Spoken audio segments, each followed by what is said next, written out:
Hello student, मैं doctor Nitesh Gupta एक बार पुनः आपका अपने यूट्यूब चैनल में स्वागत करता हूं। आज स्टूडेंट हम बहुत ही महत्वपूर्ण टॉपिक को लेकर आपके सामने उपस्थित हुए हैं, जिसके बारे में चर्चा करना है। इसके बारे में आप 9th क्लास में थोड़ा इंट्रोडक्शन पढ़ चुके हैं। आज उसी टॉपिक को हम आगे बढ़ा रहे हैं, थोड़ा डिटेल में बताएंगे। और आज का जो टॉपिक है वो है त्वरण, जिसे हम एक्सीलरेशन कहते हैं। तो एक्सीलरेशन क्या होता है, किस प्रकार से हम उसे डिफाइन करेंगे, इसको समझाने का हम प्रयास कर रहे हैं।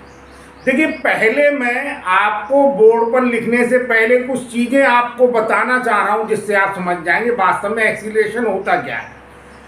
आप सभी लोग जो स्टूडेंट बाइक चलाते होंगे या मान लीजिए स्कूटी चला रहे हैं, टू व्हीलर की हम बात करें तो उसमें क्या होता है, एक्सीलेटर होता है। ध्यान दिया आपने, जिससे हम क्या कहते हैं, स्पीड बढ़ाते हैं। क्या करते हैं, स्पीड बढ़ाते हैं। तो एक्सीलेटर जो है वो एक्सीलरेशन से रिलेटेड है।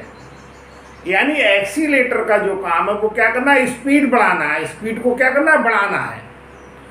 तो यदि कोई वस्तु क्या होती है, गतिमान होती है, तो वस्तु के गतिमान होने पर अगर उसके वेग के मान में परिवर्तन हो रहा है, किसी वस्तु के गतिमान होने पर उसके वेग के मान में यदि परिवर्तन हो रहा है तो उसकी गति कैसी कहलाएगी, त्वरित गति कहलाएगी। यदि कोई वस्तु वेग परिवर्तन के साथ गति कर रही है तो उसकी गति में एक त्वरण उत्पन्न होगा।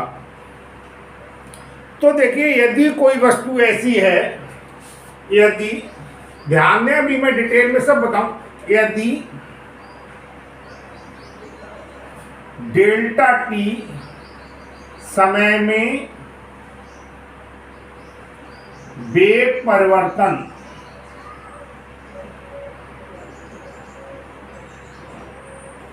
डेल्टा वी है, तब देखिए एक्सीलरेशन को रिप्रेजेंट करते हैं ए से, तब त्वरण बराबर हो जाएगा, त्वरण ए बराबर हो जाएगा delta we upon delta T. यानी आप ऐसे समझ लें, वेग में होने वाला जो परिवर्तन है, उस वेग में होने वाले परिवर्तन को अगर हम समय से क्या कर दें, भाग दे दें, तो वेग में होने वाले परिवर्तन को अगर हम समय से भाग दे देते हैं तो हम कह सकते हैं, किसका मान निकल के आ गया, त्वरण का मान निकल के आ गया। तो हम कह सकते हैं किसी गतिमान वस्तु के वेग परिवर्तन की दर, यह हम कह सकते हैं किसी गतिमान वस्तु के वेग परिवर्तन की समय दर। दर का मतलब होता है डिवाइड करना, रेट।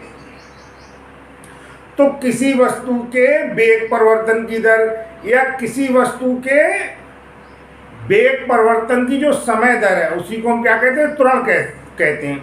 अगर हम और बिल्कुल साधारण डेफिनेशन पर आ जाएं, डेल्टा टी का मान हम क्या ले लें, 1 ले लें। तो डेल्टा टी का मान जब हम 1 ले लें तो हम क्या कह सकते हैं, हम कह सकते हैं एकांक समय। यदि हम डेल्टा टी का मान क्या ले लें, एकांक को 1 सेकेंड हो, 1 सेकेंड, तब ए बराबर किसके हो जाएगा, जो हम डेफिनेशन के लिए प्रयोग करते हैं, डेल्टा टी।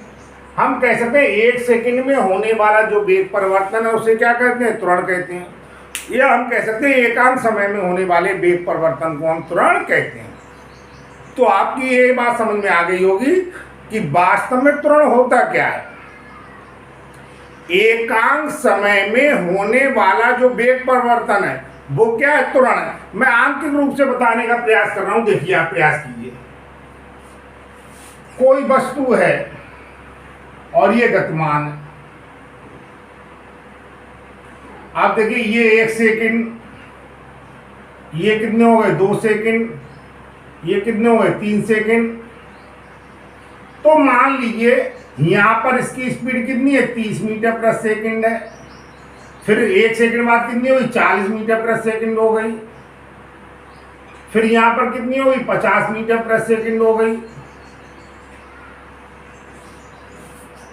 तो इन पर आप देखिएगा, पहला जो सेकंड है, 1 सेकंड में कितनी थी, 30 मीटर दूरी ये तय कर रही थी, तो उसका वेग क्या था, 30 मीटर प्रति सेकंड। 1 सेकंड बाद यानी 2 सेकंड में, ठीक है नहीं, तो 2 सेकंड में इसकी दूसरे सेकंड में, 2 सेकंड तो नहीं जाएंगे, दूसरे सेकंड में, क्योंकि यहाँ से यहाँ तक का अंतराल कितना, 1 सेकंड है। दूसरे सेकंड में इसकी स्पीड कितनी हुई, 40 मीटर प्रति सेकंड हो गई। और ठीक उसके 1 सेकंड बाद उसकी स्पीड कितनी हो गई, 50 मीटर प्रति सेकंड हो गई। तो यदि हम क्या करें, वेग में परिवर्तन निकालें, तो वेग में परिवर्तन कितना आ जाए, वेग में परिवर्तन यहाँ से आ जाए 50 - 30, कितना आ जाएगा 50 - 30, तो ये बराबर आ जाएगा आपका 50 - 30 अपॉन डिस्टेंस। तो हमारे पास एक प्रकार से वेलोसिटी तो ये आ गई। अब अगर हम समय अंतराल निकालें तो ये तो है 1 सेकंड पर, ये 2 पर, ये क्या है 3 पर। तो यहां पर जो आपका समय अंतराल आया है वो कितना है 2, ये 1 सेकंड पर है, ना कि 1 सेकंड के बाद। ध्यान दीजिए, इस बात पर विशेष ध्यान देंगे। तो ये कितना होगा 20/2, यूनिट क्या होती है, मीटर प्रति सेकंड स्क्वायर। मतलब आप ऐसे समझ सकते हैं, इसका जो मान आ जाएगा 20/2 का मतलब ये कितना आ गया 10 आ गया, 10। तो आप समझ सकते हैं, मतलब आप देखें, ये 1 सेकंड बाद हो गया, ये 2 सेकंड बाद हो गया, 2 सेकंड बाद स्पीड बढ़कर हो गई 30 से कितनी हो गई 50। तो 2 सेकंड बाद स्पीड 30 से 50, यानी 2 सेकंड में स्पीड में कितना परिवर्तन हो गया, वेलोसिटी में कितना परिवर्तन हो गया 20। तो 1 सेकंड में आप निकालेंगे वेलोसिटी में जितना परिवर्तन होगा वो क्या कहलाएगा, आपका त्वरण कहलाएगा या एक्सीलरेशन कहलाएगा। तो इस स्थिति में क्या हो गया, इस स्थिति में जो त्वरण निकल के आ गया 10 मीटर प्रति सेकंड स्क्वायर। अब देखिए न्यूमेरिकल रूप से भी मैंने आपको बता दिया, इससे थोड़ा आगे बढ़ रहे हैं। देखिए अब अगर हम बात करें त्वरण की, तो देखिए एक त्वरण का एक होता है एक समान त्वरण, त्वरण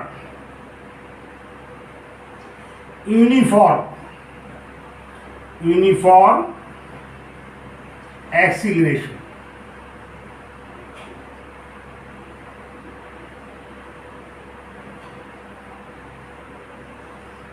यूनिफॉर्म एक्सीलरेशन जिसे हम एक समान त्वरण कहते हैं। तो एक समान त्वरण क्या है, एक समान के लिए आप समझ लें, जैसे यूनिफॉर्म शब्द आया है, आप ध्यान दीजिए, क्लास में हम जाते हैं, कॉलेज में हम जाते हैं, मेन रूप से किसी स्कूल में जा रहे हैं, कॉलेज में जा रहे हैं, किसी इंस्टीट्यूट में जा रहे हैं, तो उसकी क्या होती है, एक यूनिफॉर्म होती है। यूनिफॉर्म माने क्या, सभी की ड्रेस में क्या होती है, समानता होती है, एक समान होता है। तो यूनिफॉर्म का मतलब यहाँ पर क्या है, एक समान है। तो आप ये समझ लें, यहाँ से अगर हम परिभाषा पे पहुंचे तो हमने देखा त्वरण बराबर होता है वेग परिवर्तन बटे समय। तो यहाँ पर अगर किसी गतिमान वस्तु के द्वारा, समझने का प्रयास कीजिए, किसी गतिमान वस्तु के द्वारा समान समय अंतराल में समान वेग परिवर्तन हो रहा है, ठीक है, स्पष्ट है। किसी गतिमान वस्तु के समान समय अंतराल में समान वेग परिवर्तन की स्थिति है, तो वो क्या कहलाएगी, तब वो कहलाएगा, यहां पर जो निकल के आएगा वो कहलाएगा एक समान त्वरण। तो ऐसे हम कह सकते हैं, परिभाषा ही मान ली जा रही, किसी गतिमान वस्तु के द्वारा यदि समान समय अंतराल में वेग में होने वाला परिवर्तन क्या है, एक समान है, तो इसको हम क्या कहेंगे, इसको हम कहेंगे एक समान त्वरण। जैसे आप उदाहरण के लिए इसी को देख लें, आप इसे देख सकते हैं उदाहरण के लिए, जैसे मैंने आपको बताया है,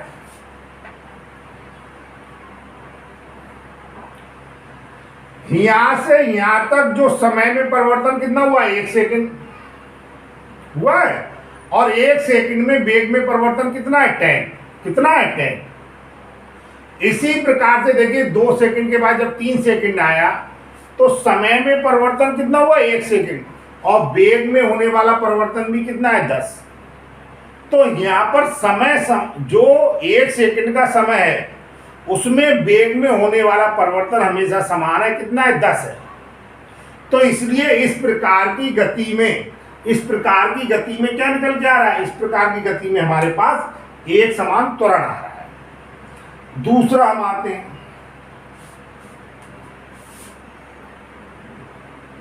जिसे हम कहते हैं परवर्ती, बदलने वाले, non uniform, non uniform acceleration.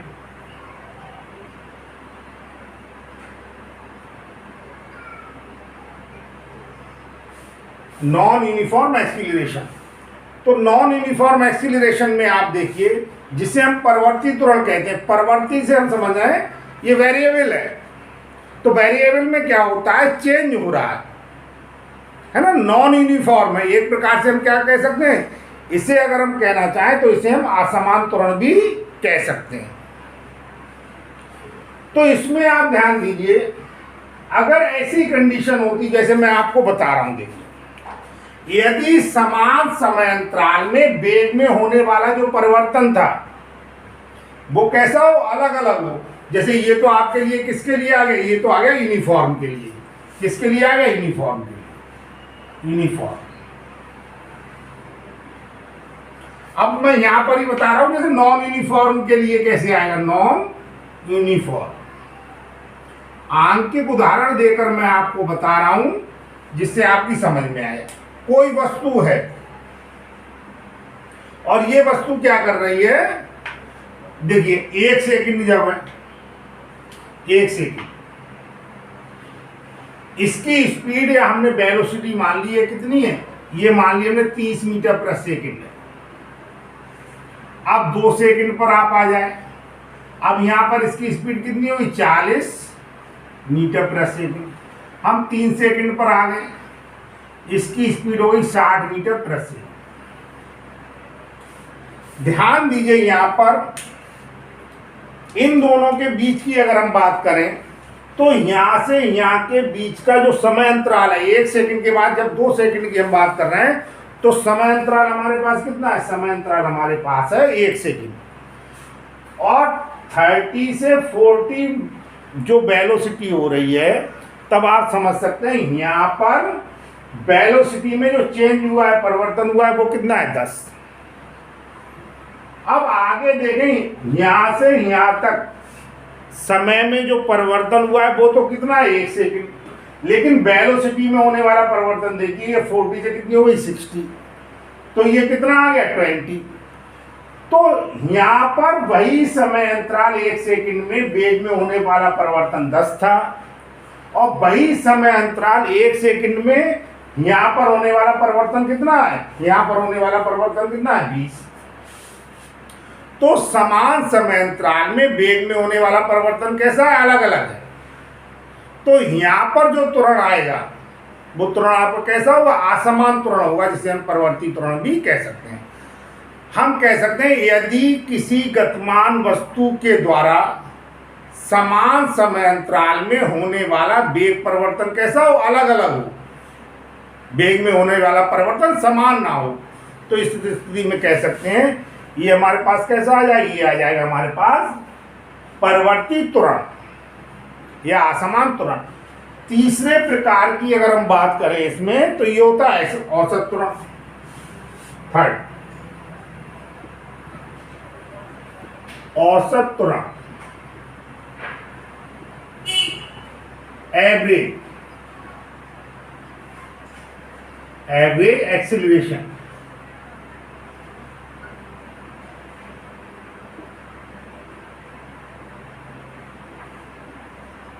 Average acceleration, तो औसत त्वरण या एवरेज एक्सीलरेशन क्या होता है, जैसे मैंने आपको बताया, अभी मैंने आपको बताया था परवर्ती त्वरण के बारे में। यदि समान समय अंतराल में वेग में होने वाला जो परिवर्तन है, समान समय अंतराल में वेग में होने वाला परिवर्तन कैसा है, अलग अलग है, असमान है, तो उस समय मैंने आपको बताया था, उस समय क्या निकल के आता है, ये परवर्ती त्वरण के लिए हम डिफाइन करते हैं।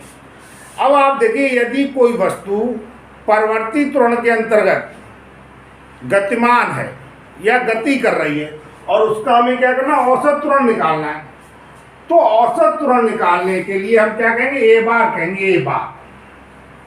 और ये हो जाए कुल वेग परिवर्तन, कुल वेग परिवर्तन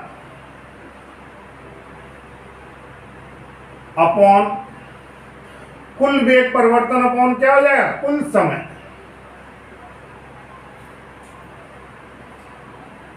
तो मैंने आपको बताया यदि कोई वस्तु है वो असमान त्वरण से या परवर्ती त्वरण से गतिमान है, और उसके लिए जब हम एवरेज एक्सीलरेशन निकालेंगे या औसत त्वरण निकालेंगे तो होने वाले कुल परिवर्तन को, होने वाले वेग में कुल परिवर्तन को अगर हम कुल समय से डिवाइड कर देंगे तो हमारे पास औसत त्वरण निकल के आ जाएगा। अब फोर्थ टाइप की हम बात करें, सभी टॉपिक एक दूसरे से क्या होते हैं, जुड़े हुए होते हैं। जैसे अगर आपको इसका पिछला वीडियो आप देखेंगे तो मैंने उसमें आपको चाल तथा वेग के बारे में बताया है, और चाल और वेग के बारे में जब मैंने आपको बताया तो उसमें बताया, आपको पता होगा मैंने एक समान चाल बताई है, असमान चाल बताई है, ठीक है, औसत चाल बताई है, तात्क्षणिक चाल बताई है, इसी प्रकार से वेग के बारे में बताया है। तो अगर आपको पिछला वीडियो समझ में आ गया है, पिछला टॉपिक समझ में आ गया है, तो आप इसे आसानी समझ लेंगे। पिछले 2 टॉपिक मैंने इस चैप्टर के जो पढ़ा दिए हैं उन्हें देखने के लिए मैं डिस्क्रिप्शन में आपको लिंक दे दूंगा, आप उसे देख सकते हैं। और इनकी जो बेसिक नॉलेज है, जितने टॉपिक हैं, ये सभी टॉपिक मैंने कई बार चर्चा की है, 9th क्लास के हैं। आप मेरे चैनल की प्ले लिस्ट में जाकर 49 ऐसे वीडियोज हैं जिसमें मैंने बेसिक जानकारी दी है जो 9th में फिजिक्स की है, फिजिक्स के चैप्टरों को मैंने पढ़ा दिया है, उन वीडियो को आप देख सकते हैं। फोर्थ आपका आता है, इसे हम क्या कहते हैं, इसे हम या तो कहते हैं तात्कालिक, या तात्कालिक के साथ साथ क्या कहते हैं, तात्क्षणिक भी कहते हैं। एक प्रकार से क्या होता है, इंस्टेंटेनियस होता है। तात्क्षणिक हिंदी थोड़ी सी टिपिकल है, मैंने आपको पहले ही क्या है, जितने टर्म हैं उन सभी की इंग्लिश आपको जरूर पता होनी चाहिए। तात्क्षणिक त्वरण या तात्कालिक भी कह देते हैं, तात्कालिक कहते नहीं कोई चीज तत्काल रिजर्वेशन होता है, त्वरण इंस्टेंटेनियस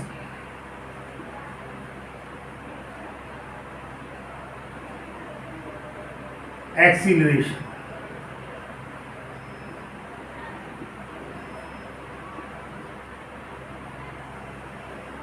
इंस्टेंटेनियस एक्सीलरेशन क्या होता है, मैंने आपको बताया था जैसे हम औसत त्वरण निकाल रहे हैं, ठीक है नहीं, तब मैंने आपको बताया था कुल वेग परिवर्तन को हम कुल समय से क्या करते हैं, डिवाइड करते हैं।